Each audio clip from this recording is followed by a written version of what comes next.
আসসালামু আলাইকুম। আবার আসলাম আপনাদের সামনে নতুন একটি ভিডিও নিয়ে। তো ভিডিওটি ভালো লাগলে সাবস্ক্রাইব করে পাশে থাকবেন এবং লাইক কমেন্ট করে আমাকে জানাবেন, কমেন্ট করবেন কী বিষয়ে জানতে আমি সবসময় মালদ্বীপ সম্পর্কে বলে থাকি।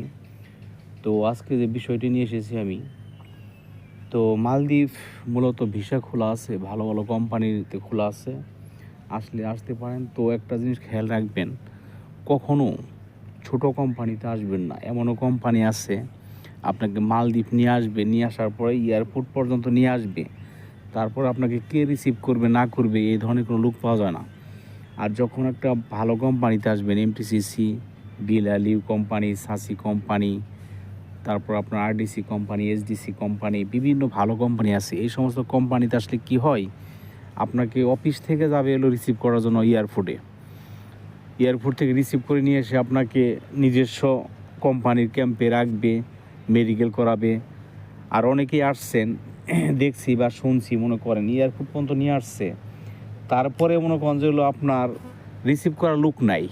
রিসিভ করতে করতে 3 ঘন্টা 4 ঘন্টা পরে রিসিভ করে আপনাদের গেস্ট হাউসে রেখে দেয়। গেস্ট হাউসে না রাখলে তখন 3 মাস 4 মাস চলে যায়।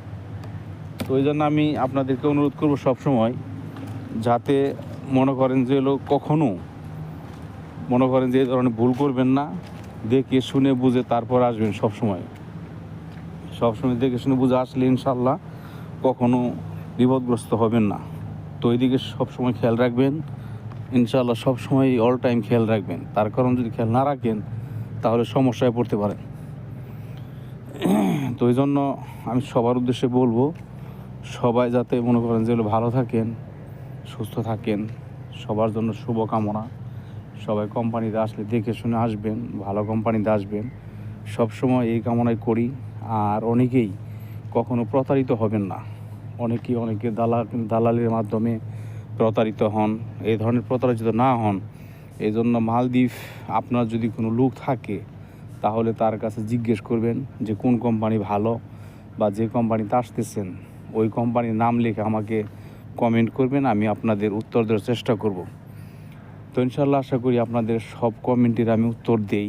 হয়তো অনেক সময় কাজের ক্ষেত্রে বা সময়ের অভাবে হয়তো উত্তর দিতে পারি না। তো আপনারা আমার কাছ থেকে জেনে নিতে পারেন কোন কোম্পানি ভালো আর আপনাকে কোন কোম্পানি ভিসা দিতেছে। ঠিক আছে, এই বিষয়ে আমাকে জানাবেন বিস্তারিত, যে ভাই এই কোম্পানিতে ভিসা দিতেছে, এই কোম্পানি কেমন হবে না হবে সব বিস্তারিত কমেন্টে জানাইবেন, আমি আপনাদের উত্তর দেওয়ার চেষ্টা করব। আরেকটা বিষয় বলতেছি, মালদ্বীপ আসলে অনেকে বলেন যে অল্প টাকায় যাওয়া যায়। হ্যাঁ, একসময় আসতে পারতেন, এখন আসলে অল্প টাকায় আসা হয় না। কী জন্য? তার কারণ আসলে আপনার হাত বদল হয় অনেকগুলো। ঠিক আছে, হাত বদলের জন্য আপনার রেটটা একটু বাইরে যায়। এই জন্য হয়তো অনেকেই হতাশ হইতেছেন। তার কারণ 5 লাখ, 5.5 লাখ, 6 লাখ টাকাও লেগে যায়। ঠিক আছে, তারপরেও ইনশাল্লাহ আমি আশা করি অন্যান্য দেশের চাইতে অনেক ভালো। কী জন্য ভালো?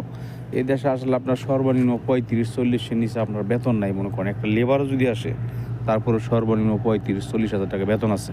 তো ইনশাল্লাহ সবাই ভালো থাকবেন, সুস্থ থাকবেন, এই কামনা করি। আসসালামু আলাইকুম।